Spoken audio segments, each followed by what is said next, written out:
I used to think I was just another ordinary project manager at Greystone Capital. Until the day I got fired for the most unexpected reason. I was dating my boss's son. But what he didn't know? I was holding on to a contract worth $7 million that, if exposed, would destroy everything he'd built over 30 years. Sometimes the best revenge isn't planned, it's handed to you by the very person who tried to destroy you. My name is Emma Collins, 35 years old, and for 8 years I'd been invisible at Greystone Capital. Not invisible in the way that people didn't see me, they saw me plenty when deadlines loomed or when complex deals needed untangling. I was invisible in the way that matters in high finance. I wasn't part of any faction, didn't play golf with the executives, didn't share cigars in the private club downtown. I'd built my reputation on competence rather than connections. While others networked over martinis, I stayed late perfecting risk assessments and merger proposals. My desk on the 14th floor was strategically positioned, close enough to the action to stay informed, far enough from the corner offices to avoid the politics. That's how I liked it. Clean, professional, uncomplicated. Robert Hargrove ruled Greystone Capital like a medieval lord overlooking his domain. At 62, he had the kind of presence that made junior analysts fumble their presentations and senior managers check their ties before entering his office. His silver hair was always perfectly styled. His charcoal suits cost more than most people's cars, and his pale blue eyes could dissect a financial statement or a person in seconds. The company specialized in high-risk investments, the kind that either made you a fortune or left you explaining to furious investors why their millions had vanished. Robert had built his empire on knowing which risks to take and, more importantly, which people to sacrifice when things went wrong. His management style was simple: absolute loyalty or absolute destruction. There was no middle ground in Robert Hargrove's world. The irony is that I met Daniel on a business trip Robert himself had assigned me to. The Hong Kong merger was supposed to be routine. Fly out, assess the target company's IT infrastructure, fly back with a report. Daniel was there consulting for a different firm, and we met in the hotel bar after I'd spent 14 hours reviewing data servers. He was nothing like his father. Where Robert commanded attention, Daniel earned it. Where Robert intimidated, Daniel charmed. At 33, he had his father's sharp mind, but none of his cruelty. Over drinks that turned into dinner, that turned into walking the harbor until dawn. I found myself laughing for the first time in months. We both knew it was dangerous. Dating the CEO's son when you're a mid-level manager isn't just complicated, it's career suicide. But Daniel insisted we could keep it quiet, that his father didn't control every aspect of his life. I should have known better. Should have recognized that in companies like Greystone, built on secrets and leverage, nothing stays hidden for long. The environment at Greystone was already treacherous enough without adding a forbidden romance. Deals were made in whispered conversations in the parking garage. Contracts were signed with handshakes that meant more than any legal document. And beneath the gleaming marble lobby and impressive quarterly reports, there was something rotten, a network of shadow agreements and offshore accounts that would make even seasoned investigators dizzy. I was good at not seeing what I wasn't supposed to see, until the day I couldn't look away anymore. Daniel and I managed to keep our relationship hidden for 4 months. We became experts at deception. Separate elevators, staggered lunch hours, meeting at restaurants 30 miles outside the city. When he'd text me during board meetings, I'd feel like a teenager hiding notes in class. It was thrilling and terrifying in equal measure. The first close call came during the company's summer gala. Daniel attended as Robert's son, making polite conversation with investors while I stayed firmly planted by the bar with the other middle managers. Our eyes met once across the ballroom, and the electricity was so obvious that I spent the rest of the night terrified someone had noticed. But we were careful. We were smart. We were also naive enough to think that was enough. It was Monica from HR who saw us first. Of all the people to spot us, it had to be Robert's personal spy in the human resources department. She caught us at a coffee shop 20 blocks from the office, Daniel's hand covering mine as we talked. The way her eyes lit up, I knew our secret had just become currency. 2 days later, Robert summoned me to his office. I'd been there maybe 3 times in 8 years, and never for anything good. His corner office was a monument to power, floor-to-ceiling windows overlooking the city, photographs with 3 presidents, and a desk that probably cost more than my annual salary. "Sit," he commanded, not looking up from his computer screen. I sat. For 5 minutes. He said nothing, letting the silence work on my nerves like water torture. Then he swiveled his chair to face me, those pale blue eyes as cold as an Arctic morning. "You think I'm stupid, Ms. Collins?" "No, sir." "You think I don't know what goes on in my own company, in my own family?" My mouth went dry. I said nothing. He stood, walked to the window, hands clasped behind his back. "I built this company from nothing, 30 years of blood and sweat, and I built it by maintaining absolute control. Do you understand what that means, Mr. Hargrove? It means," he continued, voice dropping to barely above a whisper, "that I don't tolerate disruptions, especially from opportunistic employees who think they can social climb by spreading their legs for my son." The vulgarity hit me like a slap. My hands clenched in my lap, nails digging into my palms. "That's not..." "Sign it." He dropped a document on the desk, a resignation letter, already filled out, dated for that day. "Sign it, clean out your desk, and disappear. If you're smart, you'll also end whatever fantasy you're living with Daniel. If you're not..." He returned to his chair, straightening his tie. "I know every major player in this industry. One word from me, and you'll never work in finance again. Not in New York, not in Chicago, not even in fucking Omaha." My hand shook as I picked up the pen. But it wasn't from fear. It was rage. 8 years of excellence reduced to this moment, this dismissal, this humiliation. "Oh, and Ms. Collins?" He smiled then, the smile of a predator who's already won. "The official reason for your departure is breach of professional conduct involving inappropriate relations with executive family members. It's already been filed." I signed. What choice did I have?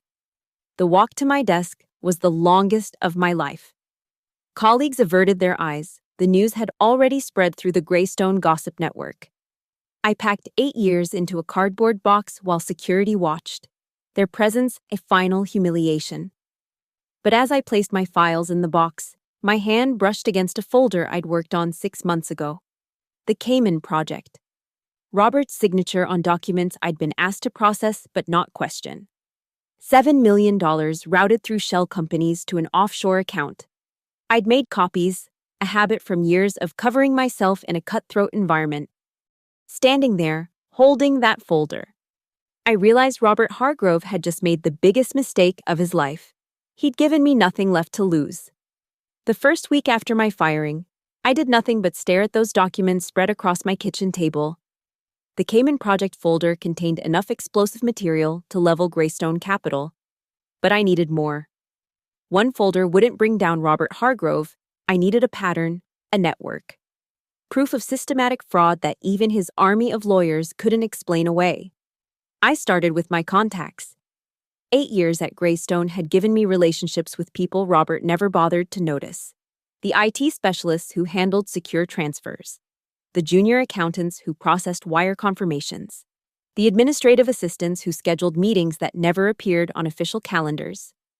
One by one, I reached out carefully, feeling for cracks in their loyalty. Sarah Martinez, a forensic accountant who'd left Greystone under mysterious circumstances, met me at a diner in Queens.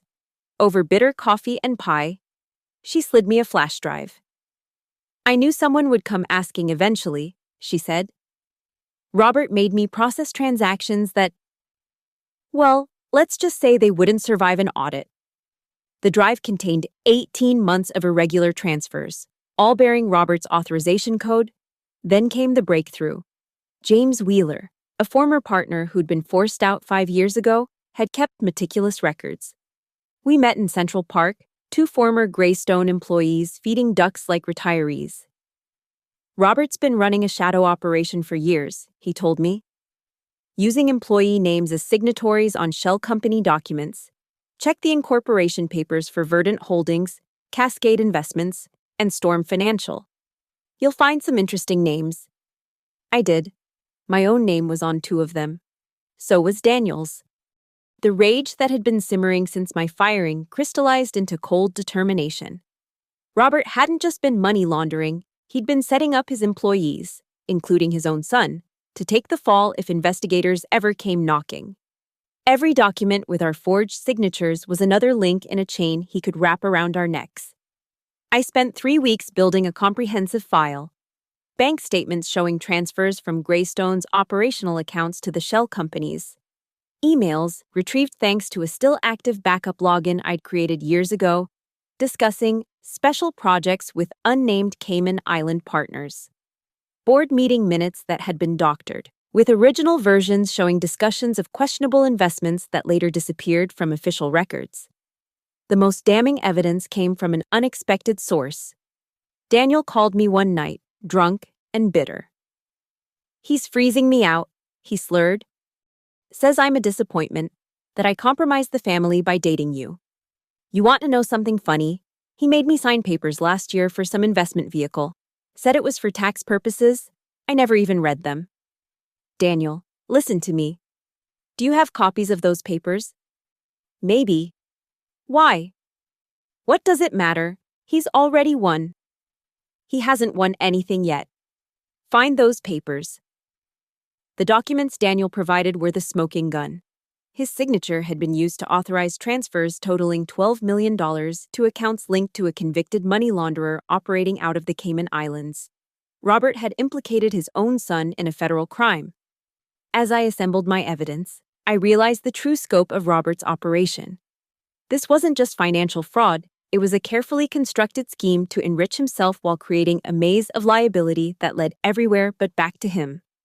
Employee names on shell companies, forged signatures on authorization documents, a paper trail designed to confuse, deflect, and ultimately destroy anyone who tried to follow it. But Robert had made one crucial error. He'd assumed his victims would stay silent, too frightened or too broken to fight back. He'd assumed wrong. I cataloged everything meticulously. Screenshots printed and annotated, transfers highlighted and cross-referenced, a timeline showing how each fraudulent transaction connected to the others. It took me 3 weeks of 18-hour days, fueled by rage and instant coffee. But when I finished, I had something that would make any federal prosecutor salivate. The folder on my table had grown to 6 binders. 6 binders that represented not just Robert's crimes, but his contempt for everyone he'd used, including me, including his son. Now I just had to decide how to use them. The first sign that Robert knew I was digging came at 2 a.m. on a Tuesday. I woke to the sound of breaking glass, my car windshield, shattered in the parking garage. No note, no witnesses, just a message written in destruction. The security cameras had mysteriously malfunctioned that night. 3 days later, my bank called. My accounts had been flagged for suspicious activity and frozen pending investigation. The mortgage payment bounced, credit cards declined. I had maybe $200 in cash and a financial life in ruins. When I called to dispute it, the manager apologetically explained that the flag had come from high-level compliance concerns that he couldn't discuss. Then came Marcus. Marcus Reed had been Robert's fixer for 20 years, a former FBI agent who'd traded his badge for a much better salary. He approached me at the grocery store, falling into step beside me in the cereal aisle like we were old friends. "Emma," he said pleasantly, examining a box of cornflakes, "you've been busy." I kept walking. He followed. "Mr. Hargrove is concerned about your recent activities. Reaching out to former employees, asking questions about old projects. It's causing unnecessary anxiety." "I'm unemployed," I said, grabbing a loaf of bread. "I have plenty of time for hobbies." He stepped closer, his cologne mixing with the smell of commercial floor cleaner. "Some hobbies are dangerous. You have a nice apartment. Shame if the landlord suddenly decided not to renew your lease, or if your credit score mysteriously tanked, or if certain documents you've been collecting found their way to the FBI with your fingerprints all over them. I turned to face him then, meeting his eyes. Is that a threat, Marcus? It's a reality check. Walk away, Emma. Find a nice job in another city. Maybe teaching. I hear community colleges are always hiring. That night, they escalated. My laptop was hacked, files corrupted, emails deleted. Someone called my mother claiming to be from the IRS, saying I was under investigation. Daniel texted me once. He knows. Please stop. He's going crazy. But the more they pushed, the clearer it became. Robert was scared. A man with nothing to hide doesn't send fixers to grocery stores or hack computers. He doesn't threaten and intimidate. He sues. The fact that Robert was playing dirty meant my evidence was solid. The physical surveillance started the next week. A black sedan outside my building. The same man in a Mets cap showing up wherever I went. They wanted me to see them, to feel hunted. When I met with Jennifer Walsh, a financial journalist who'd written exposés on corporate fraud, two men sat at the next table, obviously recording our conversation. You look tired, Jennifer said carefully, eyeing our observers. I haven't been sleeping well. She slid a business card across the table. My dry cleaner. They're excellent with tough stains. The card had an encrypted email address written on the back. The breaking point came when they went after my sister. Lisa called me crying. Her employer had received an anonymous tip about financial irregularities in her department. Though she was cleared, the investigation was humiliating. The message was clear: Robert could reach anyone I cared about. That night, sitting in my apartment with the lights off, watching the surveillance car idle outside, I realized something crucial. Robert had lost control. His careful, calculated facade was cracking. The man who'd built an empire on patience and precision was making emotional decisions, threatening family members, leaving traceable digital footprints, creating witnesses to his intimidation campaign. I pulled out my phone and scrolled through my contacts to Alan Morrison, a lawyer who specialized in whistleblower cases. We'd met years ago at a conference, and he'd given me his card with a wink, saying, just in case you ever see something worth reporting. Alan, it's Emma Collins. I need your help. Emma, it's midnight. I know. How fast can you set up a meeting with federal prosecutors? There was a pause. How federal are we talking? I looked at the binders spread across my table, then at the car still idling outside. SEC, FBI, possibly Treasury. I have evidence of systematic money laundering, fraud, and now witness intimidation. Jesus, can you get somewhere safe? They're watching me right now. Then we move fast. Tomorrow morning, my office. Bring everything. As I hung up, I smiled for the first time in weeks. Robert thought he was the predator in this game. He was about to learn what it felt like to be prey. The meeting with Alan Morrison changed everything. Within hours, he'd arranged a secure location and contacted Jennifer Walsh at the Federal Ledger. By noon, I was sitting across from her and her editor, walking them through 6 binders of evidence while Alan took notes. This is Pulitzer material, Jennifer breathed, studying the forged documents with Daniel's signature. But we need corroboration. One source, even with documents, isn't enough to take down someone like Hargrove. I can get you more sources, I promised. Former employees who've been too scared to talk. They'll come forward once they know they're not alone. We worked out a timeline. Jennifer would spend 2 weeks verifying my documents and conducting interviews. The story would break on a Monday morning, when the markets opened, maximum impact. But I wasn't done. While Jennifer built her story, I executed the second part of my plan. Using the money I'd borrowed from my sister, I set up Meridian Consulting LLC, a shell company of my own. Through a series of perfectly legal transactions, Meridian purchased 2,000 shares of Greystone Capital. Not enough to matter in a company worth billions, but enough to give me something Robert never saw coming: shareholder rights. As a shareholder, I was entitled to attend the annual meeting, to ask questions, to demand accountability. I studied Greystone's shareholder agreement obsessively. There was a provision: Article 47, Section 3, that allowed any shareholder to present matters of urgent concern directly to the board if they could demonstrate potential criminal liability for the company. All I needed was 5 minutes on that stage. The surveillance on me intensified as the annual meeting approached. They must have sensed something was coming but couldn't figure out what. Robert had me followed, had my garbage searched, had private investigators dig into every aspect of my life. They found nothing because I'd been careful to leave no digital trail of my plan. 3 days before the Federal Ledger story was set to break, I received an unexpected call. "Emma, it's Daniel. Can we meet?" Against my better judgment, I agreed.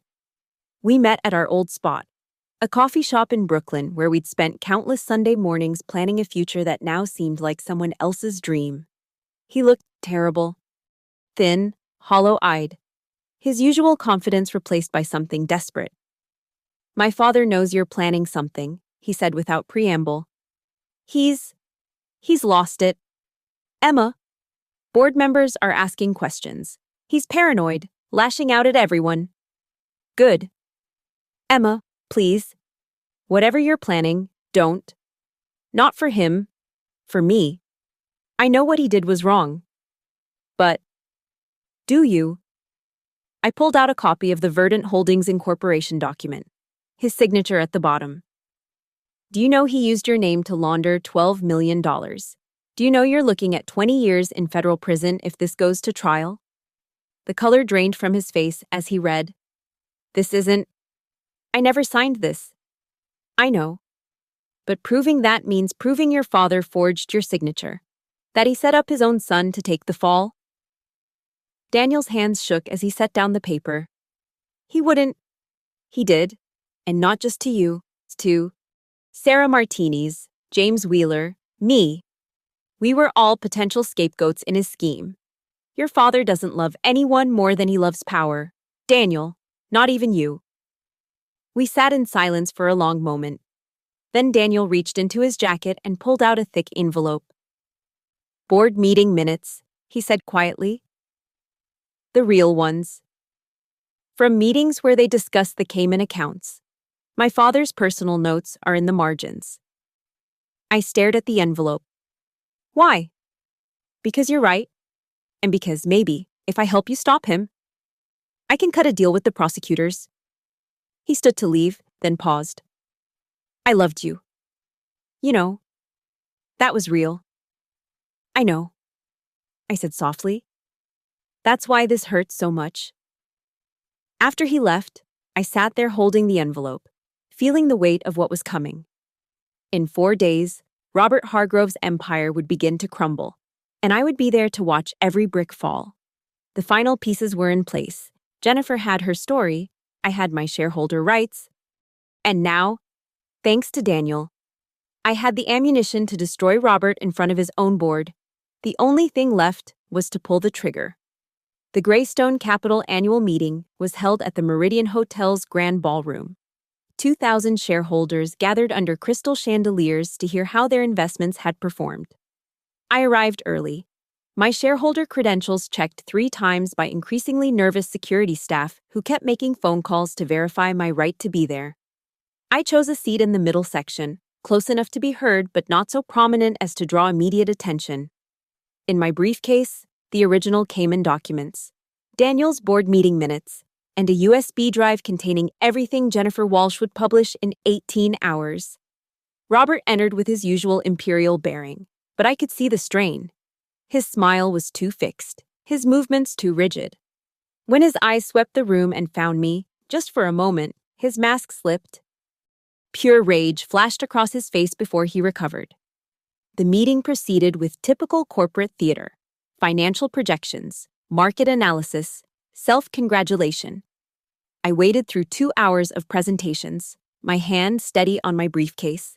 Then came the Q&A session. "Are there any questions from our shareholders?" the board chairman asked. I stood. "Yes." A ripple went through the room. Robert's jaw tightened. "Please state your name and shareholdings for the record." "Emma Collins, Meridian Consulting, 2,000 shares." I'm invoking Article 47, Section 3 of the Shareholder Agreement to present a matter of urgent concern regarding potential criminal liability.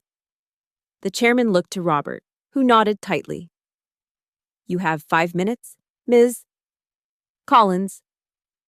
I walked to the front, my heels echoing in the sudden silence. 2,000 faces watched as I set my briefcase on the podium and pulled out the first document. Ladies and gentlemen, I stand before you as a former employee of Greystone Capital and a current shareholder. What I'm about to show you will affect every dollar you have invested in this company. I placed the first document on the overhead projector. Robert's signature on a $7 million transfer to a Cayman Islands account.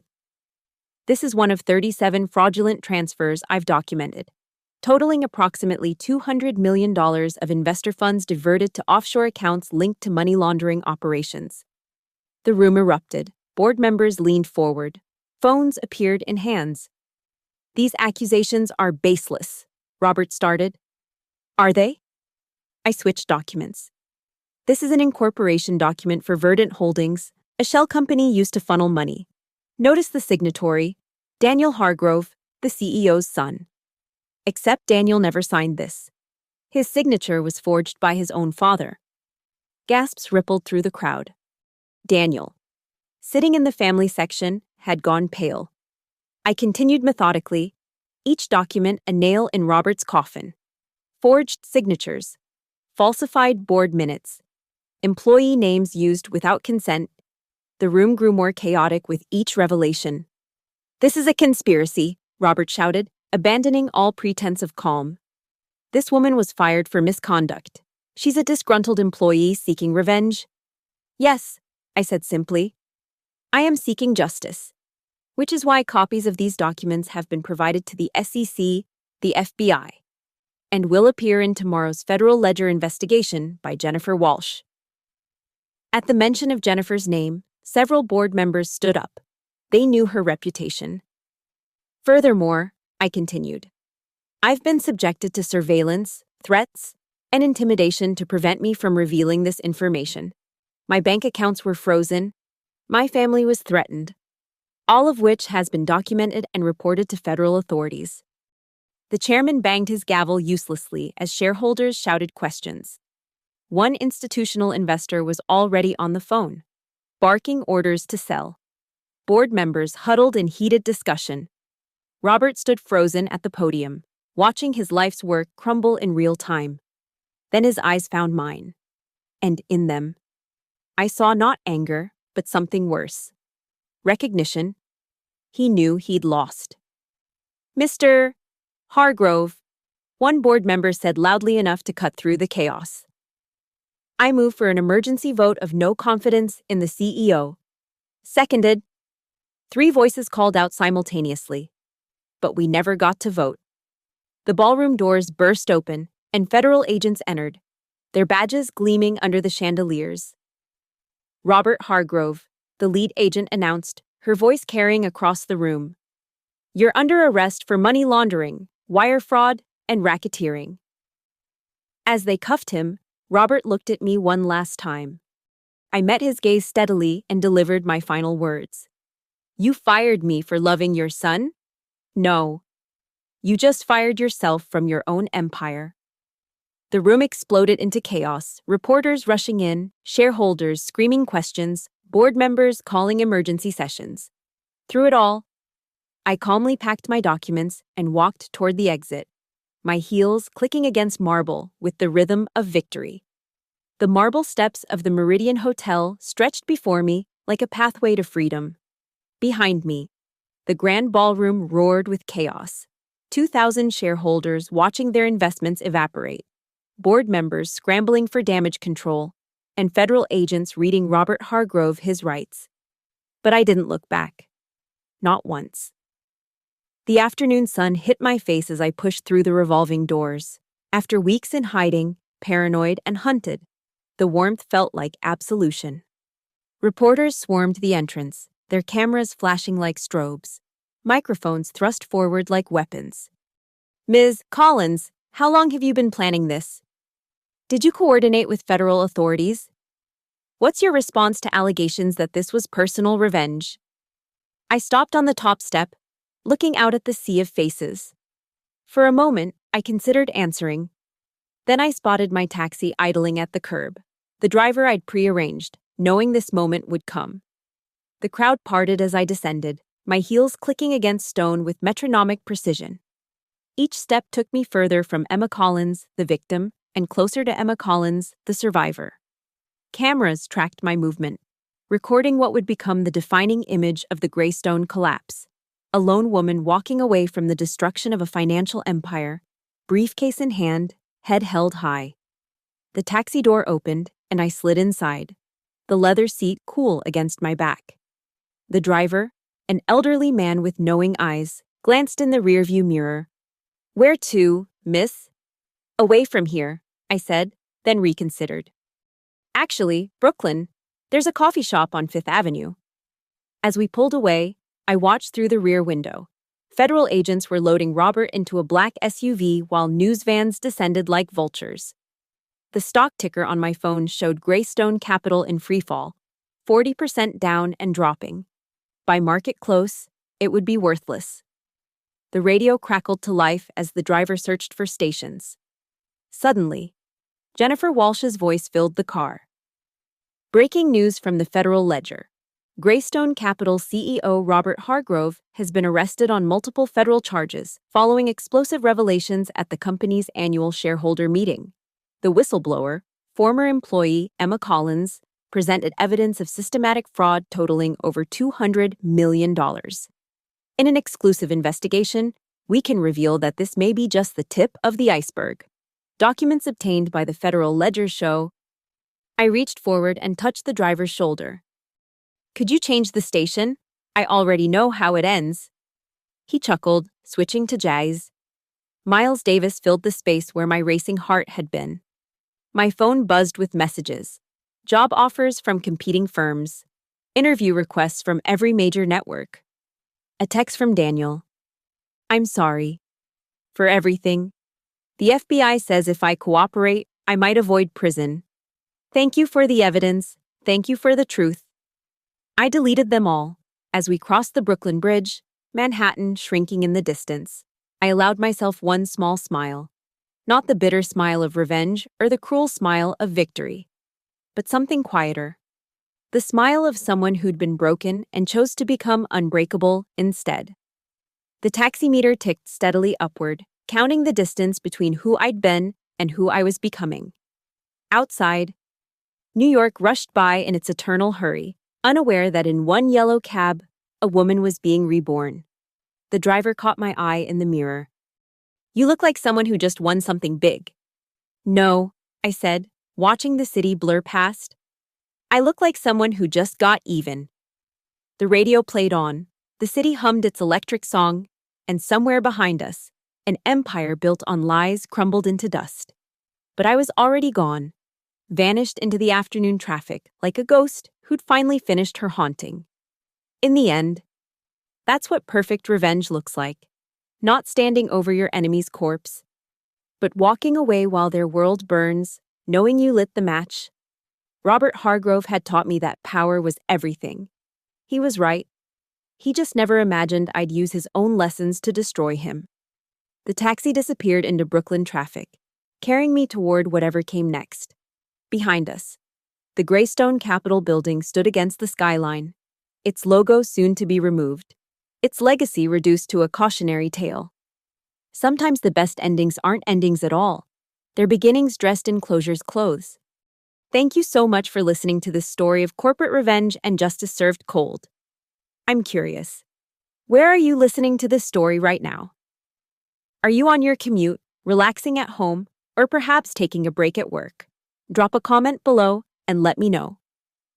Don't forget to subscribe to the channel for more thrilling revenge stories, and share your thoughts about Emma's journey. Did she go too far, or did Robert Hargrove get exactly what he deserved? I'd love to hear what you think.